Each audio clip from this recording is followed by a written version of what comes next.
Thank you, Heather. Only Lee got the memo about the jacket, sadly. To be on brand, right? Yeah. So, as Heather said, we're going to attack AI slightly differently in this session. We're going to see if we can put AI into a sort of a wider context. We're going to do that with Lee Radbourne. So I'm going to tell you a little bit about Lee.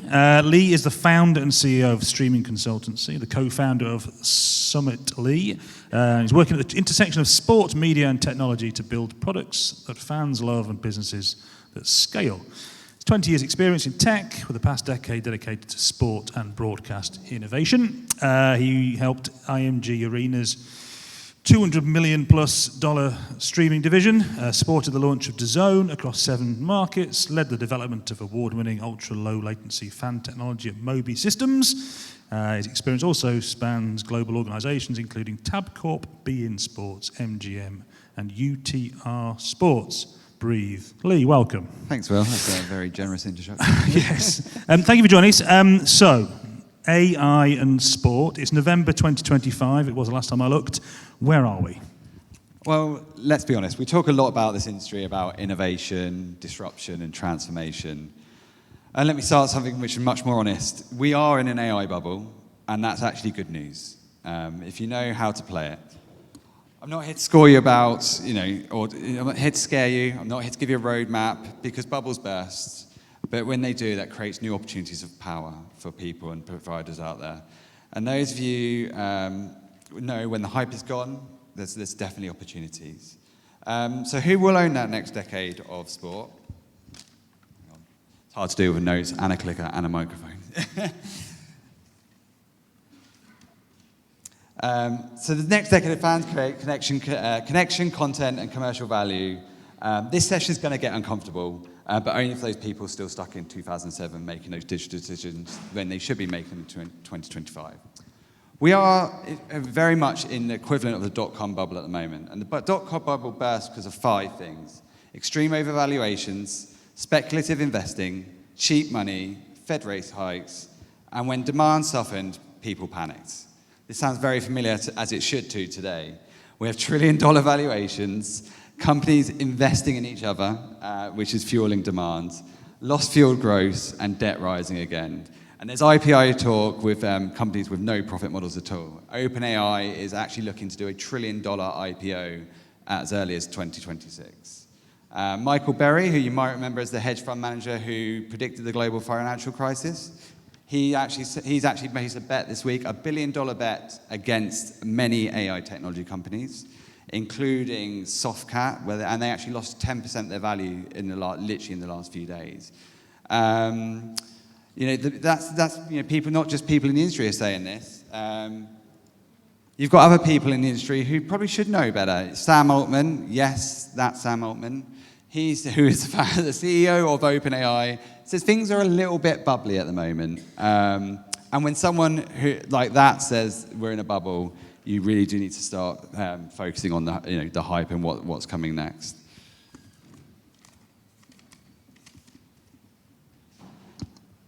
Well, let me try and simplify this for everyone in the room and why we are in essence a bubble and why it looks like a dot-com bubble. This is vendor financed demand creation. NVIDIA invests in OpenAI. OpenAI buys NVIDIA chips. OpenAI invests in AMD.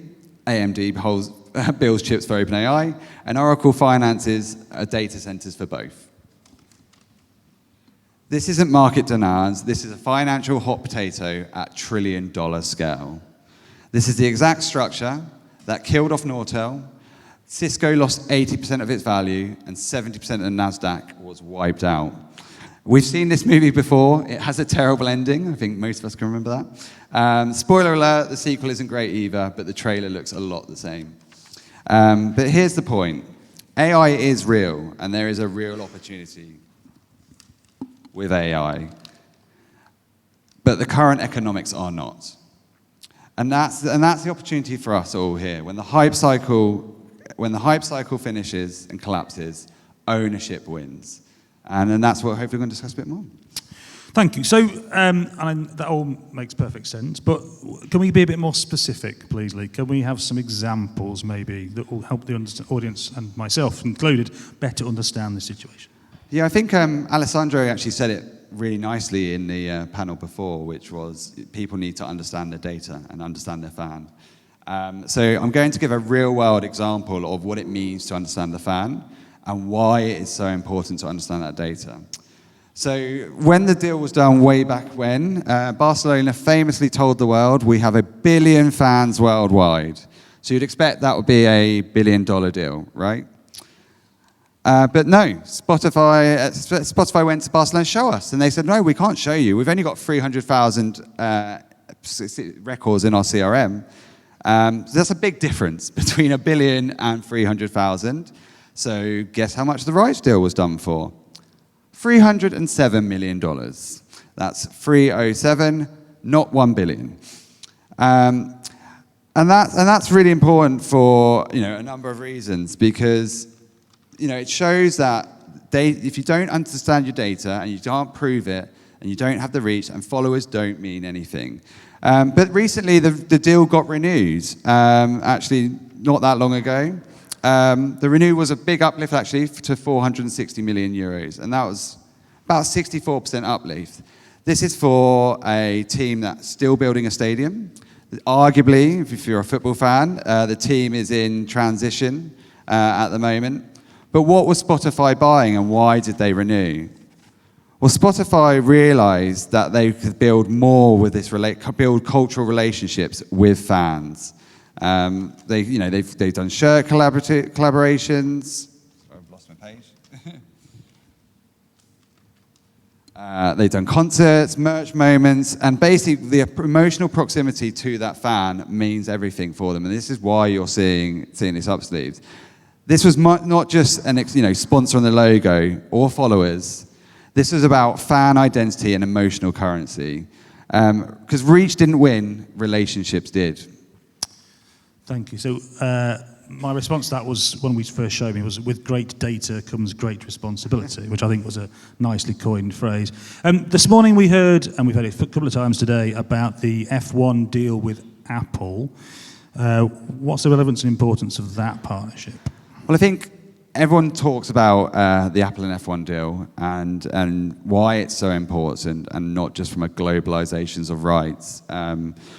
In a world where rights have been declining, arguably, most people will have seen this, Apple didn't just buy F1's rights. In essence, they brought the future of sport. And what do we mean by that? Well, Apple actually paid $150 million a year on a 5-year deal. That's almost double of what ESPN pays. When everyone else, like I said, when everyone else in the market, the rights are declining and the deals seem to be getting smaller. Why is that? Because Apple sees F1 as a broadcast product, and not as a broadcast product, but a platform to own the fan relationship. The audience, is young. It's global. There's elite spending power there. They find, and the content is emotionally explosive. Fans really are resonating this. Powered by things like Drive to Survive. And I've got friends now who are female who would never have watched F1 before, who are now gagging to go to a race. But specifically in the US, they get 1.1 million average US viewers. This is up 7% from year on year. Half of those are under 24, and half of those, again, are female.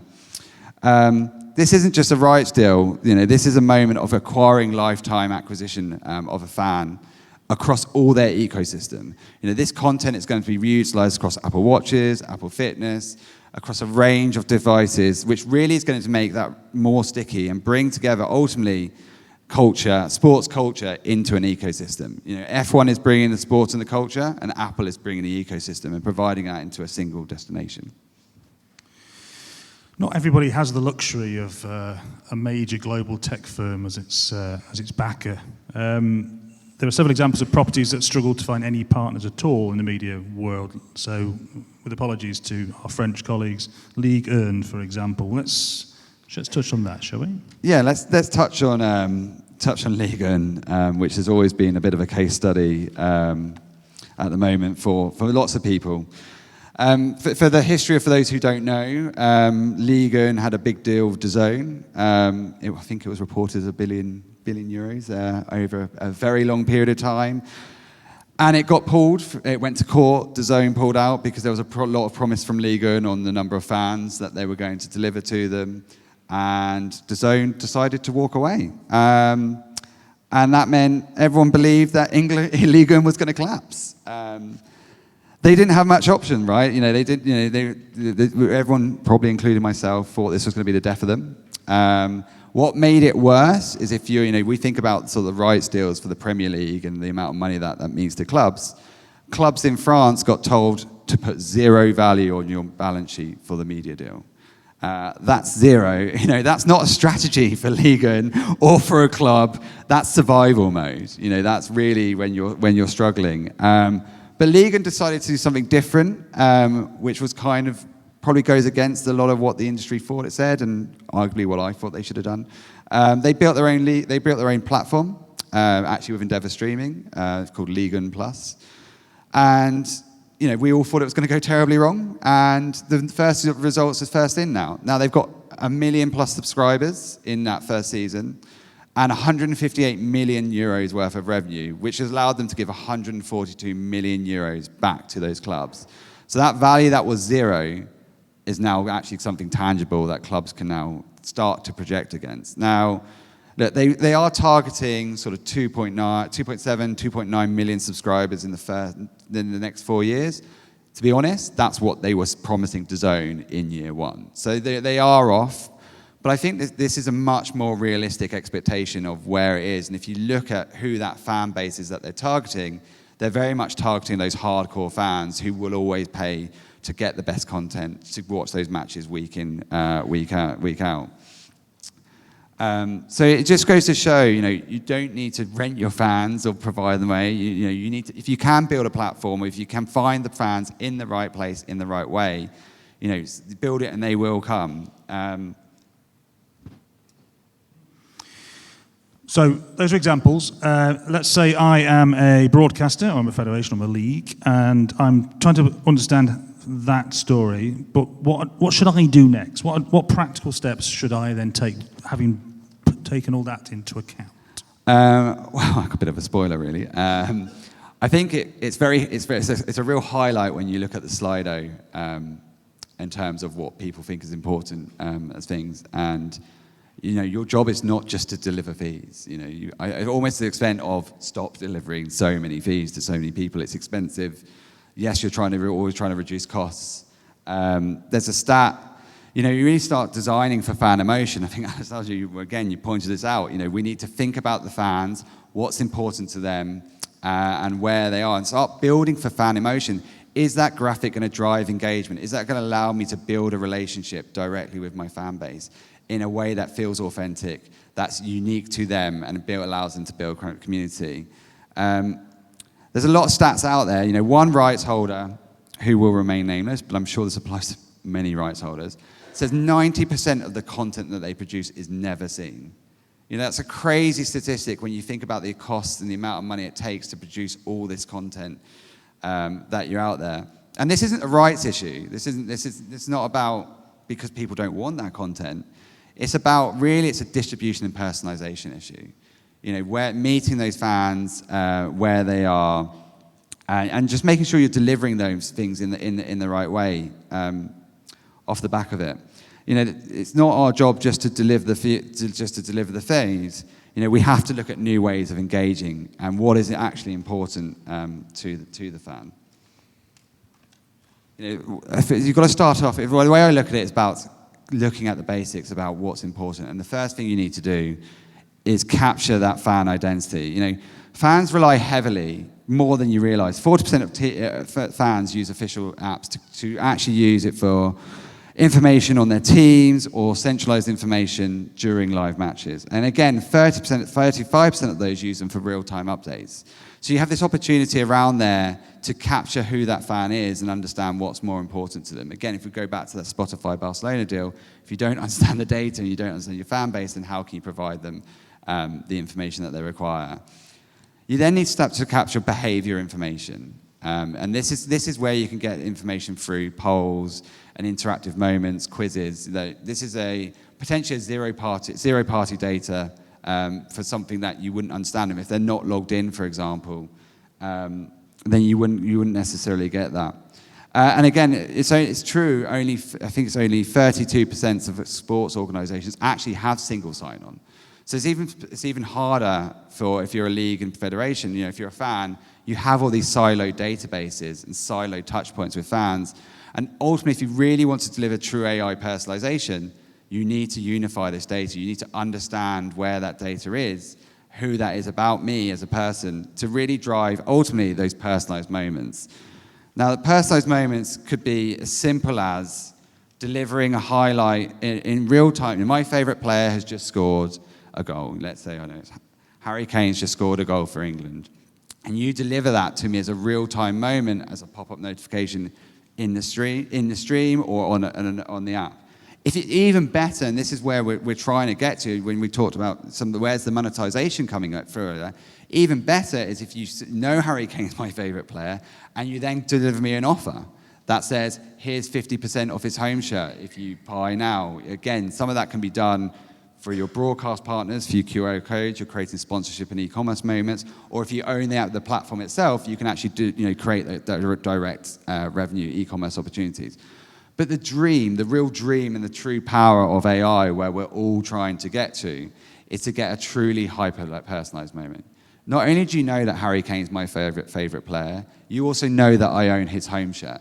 So when that moment comes when he scores the goal, not only are you delivering that moment in real time and in a highlight, but you're also dropping me in a moment where I can buy his away shirt because you know that I already own the home shirt. And this is why we go back to the hype of AI. The challenge with the hype of AI is that everything with an AI label at the moment gets funded, and it's not delivering true return of investment. 90% of all AI projects are failing. But in order to deliver true AI, which drives fan content and ultimately fan monetization, you need to understand who I am as a fan, or who you as a fan. So you need to understand and own that data, and that's why, when we look at the examples of Barcelona and Spotify, or even when you look now at Ligue 1 and about them being able to deliver that money back to those rights, to those clubs, it's because they own the fan and they understand that data, and it allows them to actually have much more control of that experience. Do I have to do this myself, Lee, or are there shortcuts? Do we have some shortcuts that we could actually take? Are there people supplying some things that maybe I could bolt on, buy, purchase, use? No, I mean, you've got lots of sponsors here, so there's lots of exciting ways that you can do it, and AI is good for, like we mentioned, it's still very good for content creation. And when I mean content creation, we talk about generating those highlights, generating those key moments. And there's companies out there, I'm sure we're all familiar with, your Magnifies and your WSCs. There's also, if you're not trying to, if you're trying to look at that, we talked about some of the graphics earlier. Again, storytelling with data. AI can give you that moment, which says, what F1 does very well, which is, in 2 laps time, there's going to, don't put the kettle on yet, 2 laps time, there's going to be an overtake. But I think, again, if I think about the fan experience, and I always, try to think about what it means to be a fan and what it means to consumer, a lot of stuff that's been talked about earlier is about that two-way conversation and about creating those moments. Broadcast is still very much a traditional lean-back experience, and I think that's where creators and other and other platforms like TikTok and YouTube do so well, is that they provide you an interactive moment for that. Some of the companies that are out there are people like Display, who work with people, not just people like Sky, so providing sort of fan polls, fan predictions for boxing, but also work with creators like Mark Goldbridge and The Rest is Football and The Rest is Politics, all those, and actually providing sort of those interactive moments for fans, so actually making it a two-way participation.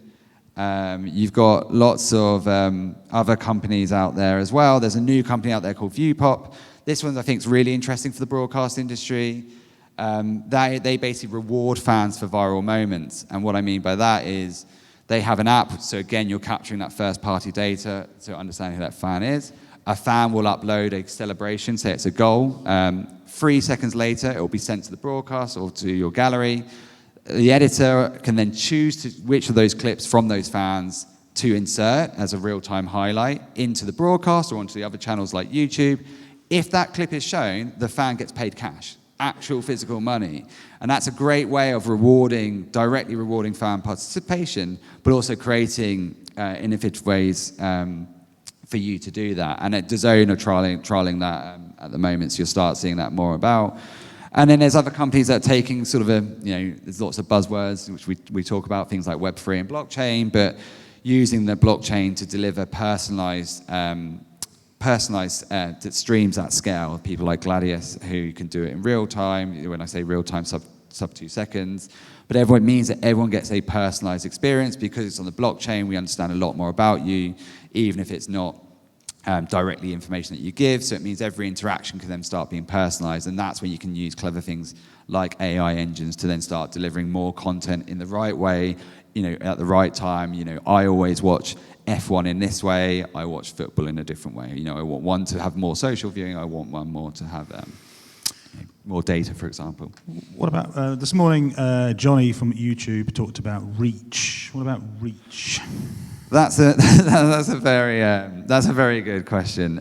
We talk about reach and not trying to fight for attention. Everyone talks about it's in a distracted world. Everyone talks about attention, and I think you have to earn that. Don't stop dragging people to your platforms, but actually meet them where they live. And YouTube is your friend, I think, is the answer. I think, and to give you a bit of background about YouTube. YouTube now has the highest percentage viewership in the US. This is the number from September this year. It's 12.6 of all US TV viewing is done on YouTube. To put that in context, that's more than double than Netflix and Amazon Prime Video combined viewership on TVs in that platform. And YouTube, for context, Netflix catalog is 36,000 hours total. So that's, if you were to sit down and watch Netflix end to end, that's 36,000 hours. That's about as much as content that YouTube users upload every 70 minutes. So they really, when you're fighting for attention and you're trying to fight eyeballs, this is what it means. But what does it mean for sport? There was one creator who had 6.8 million live fans on his stream, and they were watching the Euro 2024 final. If you can guess which European country that had the 6.8 million viewers watching this stream live for the men's final against England versus Spain, that's right, it's Brazil. Kazé TV has currently, obviously we've mentioned before, you've probably heard Kazé TV mentioned a lot. They had 6.8 million people in Brazil watching the Spain versus England men's Euros finals across 31 million devices at that time. But they don't just have it. They don't just have that. They don't just have rights for that. They actually have the World Cup rights for 2026. They're actually showing all 104 matches. In conjunction with Globo, who are the obviously traditional broadcaster, they have non-exclusive rights, which allows them to show the Brazil games, the finals, semi-finals, about half of the content out there. Kazé TV also doesn't just have that. They have, for the last World Cup, for example, they showed the rights before. They peaked at 6.15 million concurrent viewers. So it's interesting that the England versus Spain game actually got more viewers than Brazil versus Croatia, which was the match. And I think it was touched upon in one of the talks before, or one of the reports before. They actually have the rights to the Bundesliga, Serie A, UEFA Conference League, and UEFA Europa League rights in Brazil as well. What's more interesting as well is that half of their fan base is, most of the people that watch it are under 34. So they really have the reach. They are really watching everything in Brazil. Brazil, obviously, arguably is a different market. We talk about, obviously has maybe different challenges around piracy, and I know people have been talking about piracy earlier. But it's not just over in Brazil that this is happening. This is happening in Europe here as well. Mark Goldbridge, who some know from the United Stand, is sort of the very shouty man who does the watch-alongs with no live rights. He's got non-exclusive rights to show 20 Bundesliga games in the UK, as well as with the overlap. So the overlap for other people is Gary Neville and Ian Wright and Jamie Carragher, etc. But Mark Goldbridge, when he showed the first match, which was Bayern Munich versus RB Leipzig, when it kicked off, got 500,000 concurrent viewers off the back of that. So it's showing that what it's really showing is rights holders have an opportunity to, and not just rights holders, but broadcasters have an opportunity to work in conjunction with these creators to get reach. When everyone talks about finding the fans where they are, or the younger fans, you can do both at the same time. The person who watches it on a traditional broadcast is not the same person who necessarily watches it on YouTube. And these two things don't cannibalize each other. That's kind of an overview, I guess, of what's happening out in the creator space out there at the moment. Thank you. So we're going to wrap up. So Lee, to try and sum all that up then, what are the key takeaways from what we've been talking about then? I think the key takeaway is, look, AI won't decide the winners over the next decade. Fans will. Identifying who those fans will by knowing who your fans are through data. Belonging will. Creating those communities, creating those interactive moments that make people want to stay there. And live connection will. Because the bubble will burst, ultimately, and it's just a matter of when and how soon. But when it does burst, the people who deliver value now and not just trying to attack this when the hype's gone, and if you start building those real relationships now with the fans and using all the great technology that's in this room and from the sponsors, when you stop building for attention and you start building for longing, that's when you're going to make a real difference, and that's what's going to stand you with the opportunity in the future once this AI bubble bursts. Lee, thank you very much for your time. Please join me in thanking Lee for his thoughts today. Thank you. Thank you.